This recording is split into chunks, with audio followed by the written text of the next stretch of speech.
Pernahkah Anda melihat wajah seseorang dari masa lalu di saat yang paling tidak terduga? Wajah yang membawa kembali sejuta kenangan, cinta, dan luka. Malam ini kita akan mengikuti kisah seorang paramedis yang dipanggil ke sebuah pernikahan glamor. Namun, panggilan darurat itu membawanya ke sebuah misteri yang jauh lebih berbahaya daripada sekadar nyawa yang terancam. Sebuah rahasia yang terkubur selama puluhan tahun akan terungkap, mengubah takdir semua orang yang terlibat. Bersiaplah untuk sebuah perjalanan emosional yang penuh ketegangan, di mana cinta pertama tidak pernah benar-benar mati. Maya adalah seorang paramedis senior di layanan ambulans gawat darurat Jakarta. Hidupnya didedikasikan untuk menyelamatkan nyawa orang lain, sebuah pelarian dari kehampaan hatinya sendiri. Bertahun-tahun lalu, ia memiliki cinta pertama yang begitu membara, seorang pemuda bernama Dimas. Namun, takdir memisahkan mereka dengan kejam, meninggalkan luka yang tak pernah sembuh. Maya mencoba melanjutkan hidup, bahkan sempat menikah namun gagal. Kini, ia hidup sendiri ditemani kucing kesayangannya, Mochi. Ia berpikir masa lalunya telah terkubur rapat, sampai sebuah panggilan tugas pada suatu malam membuka kembali semua luka lama dan melemparkannya ke dalam pusaran takdir yang tak pernah ia bayangkan. Lampu rotator ambulans membelah kemacetan malam Jakarta yang tak kenal ampun. Sirene meraung-raung, menjadi musik latar yang kontras dengan gemerlap gedung-gedung pencakar langit. Di dalam, Maya memeriksa peralatannya dengan gerakan yang sudah terlatih. Di sampingnya, perawat muda bernama Zizi menatap gugup keluar jendela. Hotel Bintang 5, Mbak Maya. Pasti orang penting, desisnya. Pengemudi mereka, Pak Budi, seorang pria paruh baya yang tenang, hanya mendengus. Penting atau tidak, kalau sudah kolaps sama saja, gumamnya. Panggilan masuk beberapa menit lalu. Seorang tamu pria di sebuah resepsi pernikahan di Nusantara Grand Ballroom mengalami reaksi alergi akut, anafilaksis. Maya merasakan firasat buruk. Pesta orang kaya seringkali lebih merepotkan. Alkohol, makanan mewah, dan drama. Ia hanya berharap bisa segera menangani pasien dan pergi dari sana. Sisa shiftnya tinggal 2 jam, dan ia sudah sangat lelah. Begitu tiba, mereka disambut oleh seorang petugas keamanan berjas rapi yang langsung mengarahkan mereka masuk. Lobi hotel megah itu dipenuhi aroma bunga lili dan parfum mahal. Suara musik yang hingar-bingar dari ballroom terdengar bahkan dari kejauhan. "Hati-hati Mbak," bisik petugas itu. "Ini pernikahan putrinya Bapak Hartono Wijoyo. Beliau orangnya galak." Pak Budi hanya melambaikan tangan. "Sudah biasa kami Mas, pekerjaan kami ini petualangan terus." Memasuki ballroom, pemandangan yang menyambut mereka begitu luar biasa. Ratusan tamu dalam balutan gaun malam dan setelan jas mahal, lampu kristal raksasa yang berkilauan, dan panggung megah tempat sepasang pengantin duduk. Namun, perhatian Maya langsung tertuju pada kerumunan kecil di sudut ruangan. Di sana seorang pria terbaring di atas 3 kursi yang disatukan, megap-megap dengan wajah membiru. Waktu adalah segalanya. Tanpa basa-basi, Maya menerobos kerumunan itu. "Beri jalan, buka jendela, kami tim medis."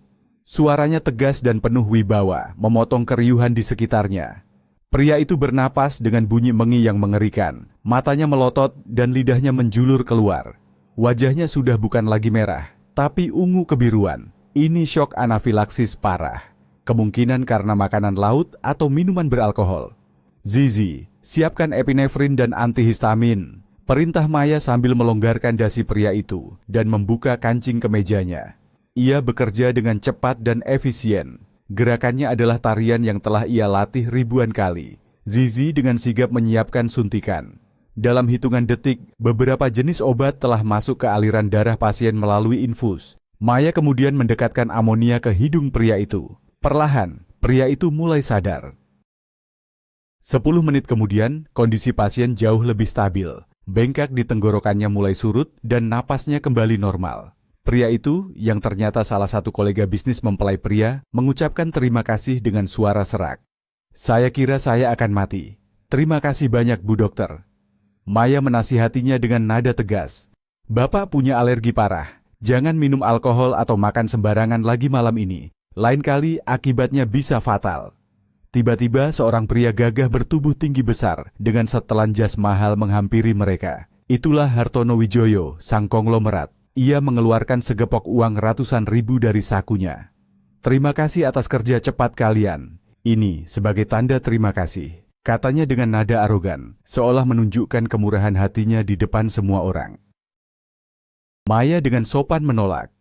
Tidak perlu, Pak. Terima kasih. Kami hanya menjalankan tugas kami. Saat itulah, matanya tanpa sengaja melirik ke arah panggung pelaminan. Jantungnya seolah berhenti berdetak. Pengantin pria itu, wajahnya, rambutnya, senyumnya. Ya Tuhan, itu Dimas. Tidak mungkin salah. Wajah yang sama persis, hanya terlihat lebih dewasa dan mapan. Setelah bertahun-tahun, penampilannya masih sangat terawat.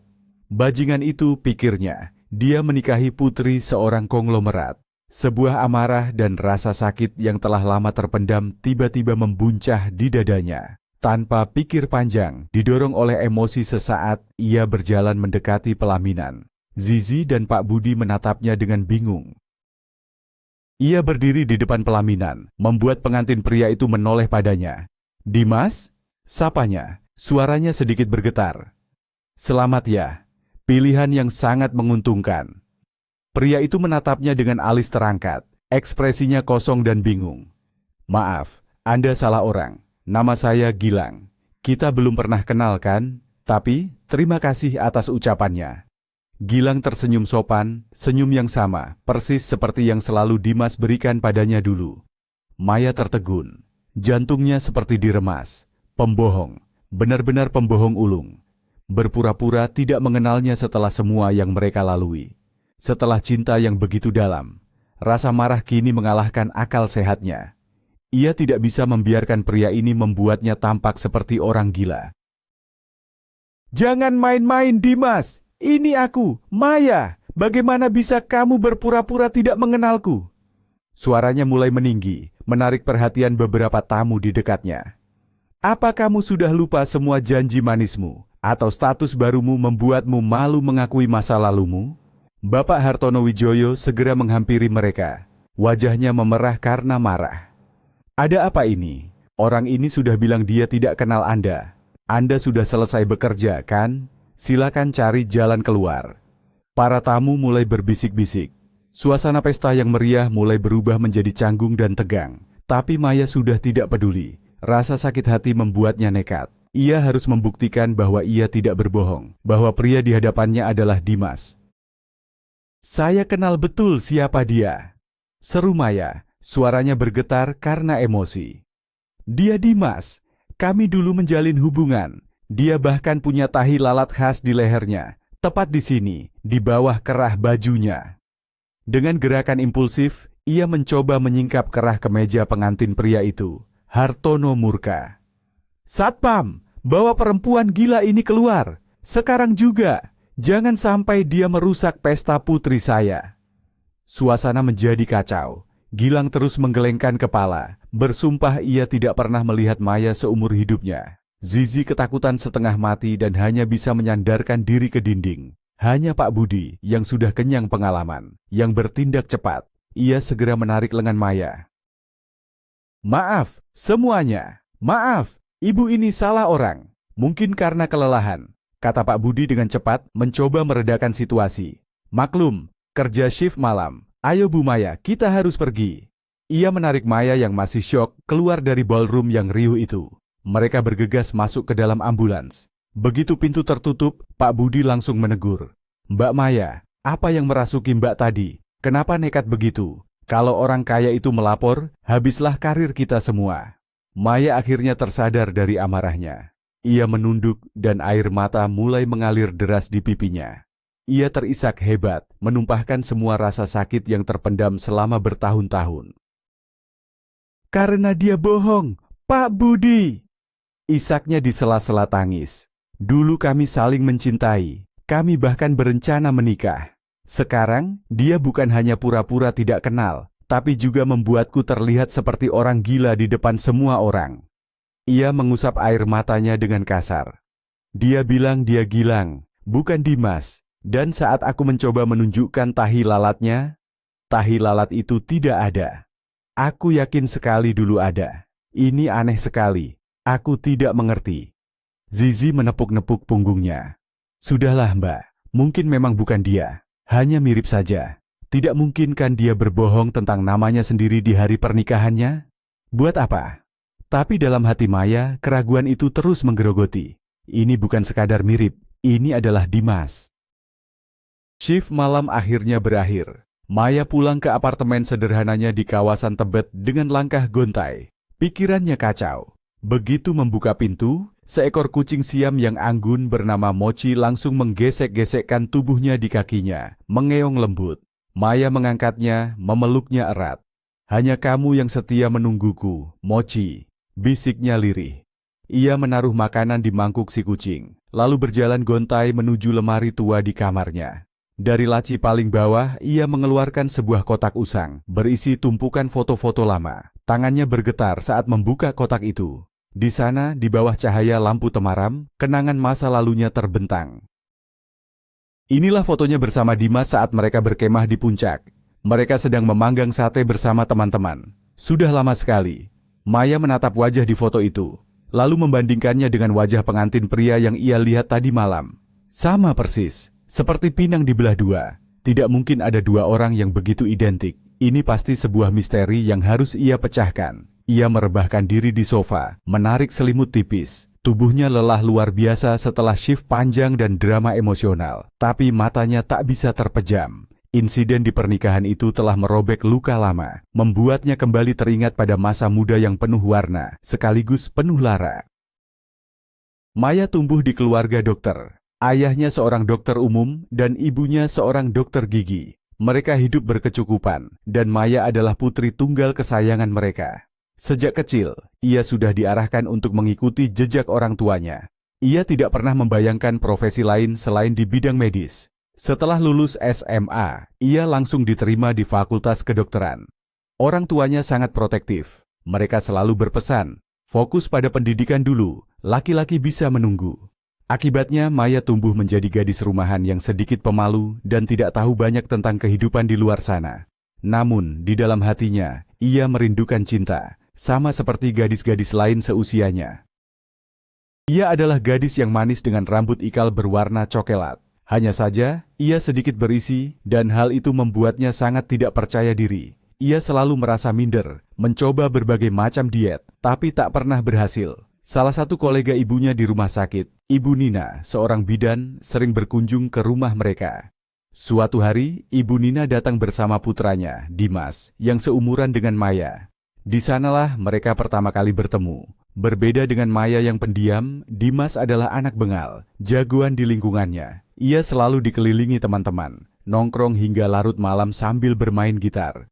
Mungkin karena perbedaan itulah, mereka justru saling tertarik.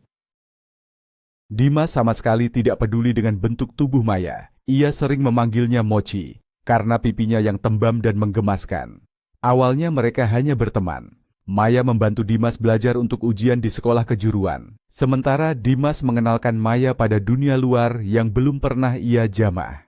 Mereka mulai sering pergi bersama teman-teman Dimas. Lagu-lagu cinta di bawah bintang, setangkai mawar yang dipetik dari taman tetangga, dan tatapan mata yang dalam. Tanpa sadar, Maya jatuh cinta sepenuhnya. Bagi Maya, Dimas adalah pahlawan supernya. Berani, romantis, dan sedikit liar. Namun sifatnya yang meledak-ledak dan pencemburu itulah yang nantinya akan menghancurkan hubungan mereka. Orang tua Maya sangat tidak menyukai Dimas. Ibunya sering menasihati, "Maya, apa yang kamu lihat dari anak itu? Dia memang tampan, tapi masa depannya tidak jelas." Ibunya, Nina, sering pinjam uang pada ibu. Anaknya bukannya cari kerja yang benar untuk membantu ibunya, malah keluyuran terus naik motor. "Apa masa depanmu bersamanya?" Tapi Maya tidak peduli. "Ibu, hentikan. Aku dan Dimas saling mencintai. Aku sudah dewasa dan bisa menentukan pilihan sendiri," jawabnya setiap kali dinasihati. Cinta membuat dunianya seolah hanya milik mereka berdua, mengabaikan semua suara dari luar yang mencoba memperingatkannya. Suatu akhir pekan, Dimas mengajak Maya dan teman-temannya berkemah ke sebuah air terjun di dekat Bogor. Maya sangat antusias. Ia mencoba puluhan baju di depan cermin, khawatir terlihat gemuk. Acara itu sukses besar. Mereka berenang, memasak mie instan, dan memanggang jagung. Malam harinya, mereka duduk di sekeliling api unggun, menyanyikan lagu-lagu diiringi gitar. Dimas memeluk Maya erat, menyelimutinya dengan jaketnya agar tidak kedinginan. Tiba-tiba ia berbisik, "Ikut aku, Mochiku. Aku punya kejutan." Di bawah cahaya bulan, Dimas membawanya masuk lebih dalam ke hutan. Mereka tiba di sebuah gubuk kecil yang terbuat dari ranting dan dedaunan. Di sanalah malam itu mereka berbagi cinta untuk pertama kalinya. Rasanya tidak ada orang yang lebih bahagia dari mereka di seluruh dunia. Namun, hubungan mereka selalu naik turun. Sifat Dimas yang pencemburu seringkali menjadi sumber pertengkaran. Mereka putus karena alasan yang konyol. Maya diundang ke acara reuni SMA. Dimas, yang cemburu buta, awalnya melarangnya pergi. Setelah dibujuk, ia mengizinkan dengan syarat Maya tidak boleh pulang terlalu malam. Di acara itu, suasana sangat meriah. Saat kontes dansa, seorang teman lama mengajak Maya menari salsa. Tepat pada saat itu, Dimas datang untuk menjemputnya. Melihat Maya menari dengan pria lain, amarahnya meledak. Ia membuat keributan, memaki Maya di depan semua orang. Maya merasa sangat terhina. Itu adalah akhir dari kisah cinta mereka. Keduanya sama-sama keras kepala dan tidak mau mengalah. Tak lama kemudian, Maya mendengar Dimas pindah ke Bandung bersama ibunya. Bertahun-tahun berlalu, tapi Maya tidak pernah bisa melupakan Dimas. Ia bekerja di layanan ambulans, menyibukkan diri dengan pekerjaan. Ibunya, yang khawatir melihat putrinya terus melajang, menjodohkannya dengan seorang dokter gigi bernama Wisnu. Wisnu adalah pria yang mapan, tenang, dan tampak dewasa. Maya, yang lelah sendiri, akhirnya setuju untuk menikah dengannya. Namun, pernikahan mereka hambar. Tidak ada gairah, tidak ada cinta. Ketenangan Wisnu ternyata adalah sifatnya yang dingin dan membosankan. Ia sangat terobsesi pada penampilan dan merupakan anak mami. Mertuanya terus-menerus menyindir Maya karena belum juga hamil. Kehidupan pernikahan mereka terasa seperti rutinitas yang menyesakkan. Suatu hari, setelah Wisnu kembali menyindirnya soal anak, Maya tidak tahan lagi. "Wisnu, kenapa kamu begitu terobsesi punya anak? Kamu bahkan tidak mencintaiku." Wisnu menjawab dengan dingin, "Ibuku bilang keluarga yang lengkap harus punya anak. Kalau kamu tidak bisa, untuk apa aku buang-buang waktu denganmu?" Jawaban itu menyadarkan Maya. Ia tertawa getir. "Kamu benar, jangan buang waktumu. Ayo kita cerai." Mereka berpisah tanpa emosi, seperti dua orang asing. Maya merasa lega bisa kembali hidup sendiri. Ia berjanji pada ibunya, "Cukup Bu, jangan jodohkan aku dengan siapa-siapa lagi. Mungkin takdirku memang harus sendiri." Sejak saat itu, satu-satunya teman setianya adalah Mochi, si kucing yang ia temukan di dekat tempat sampah. Keesokan harinya, pikiran Maya masih dipenuhi oleh kejadian di pernikahan itu. Ia tidak bisa tenang sebelum mengetahui kebenarannya. Wajah Gilang terus terbayang di benaknya. Dengan sedikit riset di internet, ia menemukan berita tentang pernikahan mewah itu. Nama pengantin pria memang Gilang Pratama. Menggunakan koneksi seorang teman lama di catatan sipil, ia berhasil mendapatkan data tentang Gilang. Ternyata Gilang berasal dari keluarga pengusaha kue yang cukup berada, namun bukan dari kalangan konglomerat. Berbekal alamat dan foto-foto lamanya bersama Dimas, Maya nekat mendatangi kantor Gilang. Ia harus mendapatkan jawaban, apapun risikonya. Maya menemukan Gilang di ruang kerjanya. "Selamat siang, nama saya Maya. Ingat saya yang membuat keributan di pernikahan Anda." Gilang menatapnya dengan waspada. "Tolong jangan salah paham," lanjut Maya cepat. "Saya tidak gila, coba lihat foto-foto ini." Ia menyodorkan beberapa foto lamanya bersama Dimas. Gilang mengambil foto-foto itu dan mengamatinya dengan saksama. Ekspresi wajahnya berubah drastis dari waspada menjadi sangat terkejut. Ini luar biasa, gumamnya. Pria di foto ini benar-benar seperti cerminanku. Tapi, bagaimana mungkin? Siapa dia? Maya menarik napas panjang. Namanya Dimas, cinta pertama saya. Ibunya seorang bidan bernama Nina. Mereka pindah ke Bandung bertahun-tahun lalu. Saya pikir Anda adalah dia, tapi Anda takut mengakuinya karena mertua Anda yang galak. Gilang terdiam, pikirannya bekerja keras.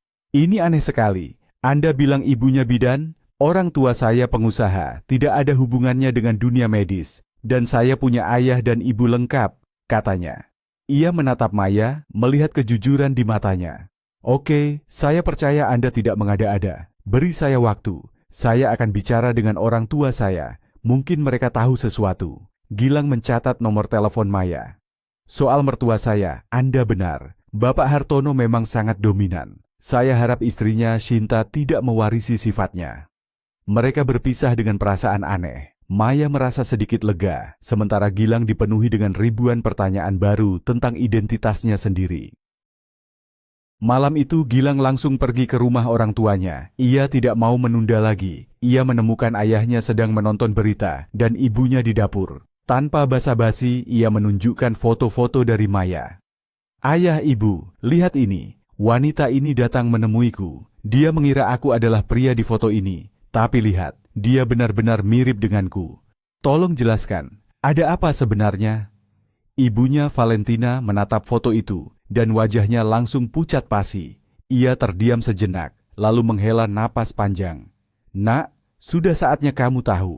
Sebuah rahasia yang ibu simpan selama ini." Air matanya mulai berlinang. "Sebenarnya kamu punya saudara kembar." Valentina mulai bercerita dengan suara bergetar.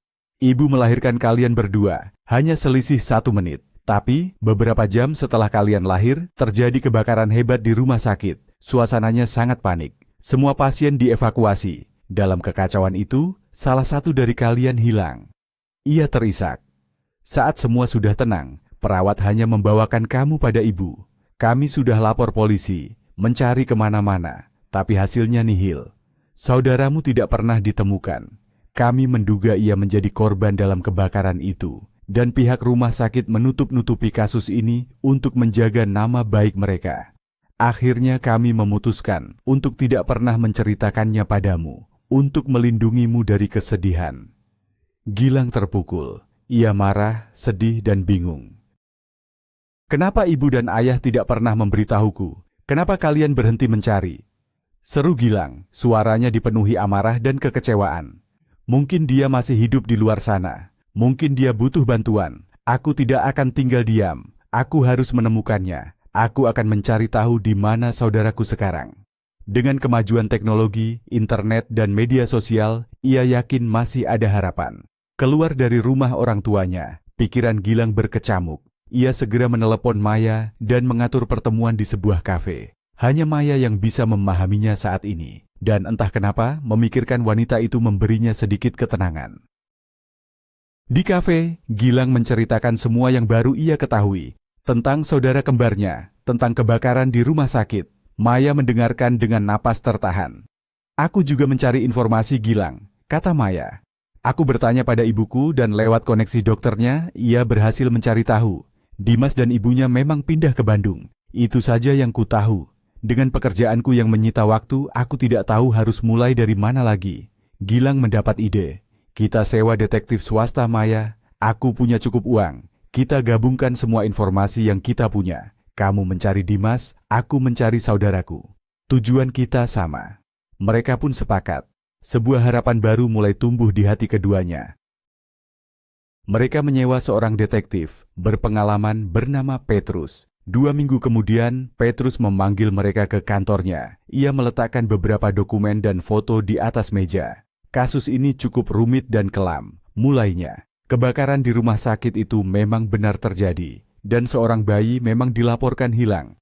Setelah saya selidiki, ternyata Ibu Nina, ibu dari Dimas, bekerja sebagai bidan di rumah sakit itu pada waktu kejadian. Seorang tetangga lamanya bercerita bahwa Nina tidak bisa punya anak, dan suaminya menceraikannya karena itu. Anehnya, tepat setelah insiden kebakaran, Nina tiba-tiba mengundurkan diri, menjual apartemennya, dan pindah. Beberapa tahun kemudian tetangga itu bertemu dengannya sedang menggandeng seorang anak laki-laki.